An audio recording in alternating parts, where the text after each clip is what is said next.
सामाजिक न्यायाचा म्हणून आपण सर्वांनी कल्याणकारी राज्याची संकल्पना स्वीकारलेली आहे आणि त्याचा पाठपुरावा सातत्याने भारत देशाची निर्मिती झाल्यापासून महाराष्ट्राची निर्मिती झाल्यापासून आपण करतोय।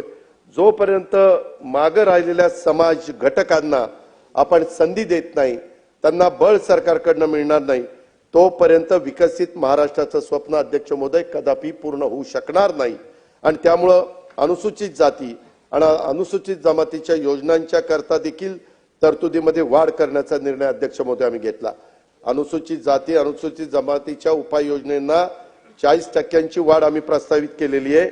इतर मागासवर्ग, विमुक्त जाती, भटक्या जमाती, विशेष मागास प्रवर्गातील समाज, धनगर, अपंग, अल्पसंख्याक यासाठी देखील भरीव तरतूद अध्यक्ष महोदय आपण केलेली आहे।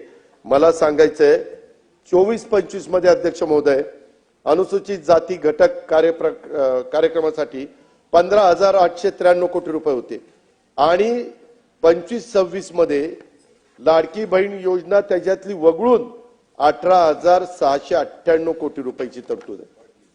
अध्यक्ष महोदय आदिवासी उपाययोजनाच्या धर्तीवर 22 योजना आम्ही गौरवी समाज आणि धनगर समाजाला त्या ठिकाणी देतोय। दिव्यांग व्यक्तींच्यासाठी आम्ही 1526 कोटी रुपयाची तरतूद त्या ठिकाणी केलेली आहे। मी मगाशी जे सांगितलं की आम्ही राज्यांनी संकल्पना स्वीकारलेली आहे की समाजातला जो घटक गरीब आहे त्याला इतरांच्या बरोबर आणण्याचं काम करायचंय। या पद्धतीने अध्यक्ष महोदय आम्ही पुढे चाललोय।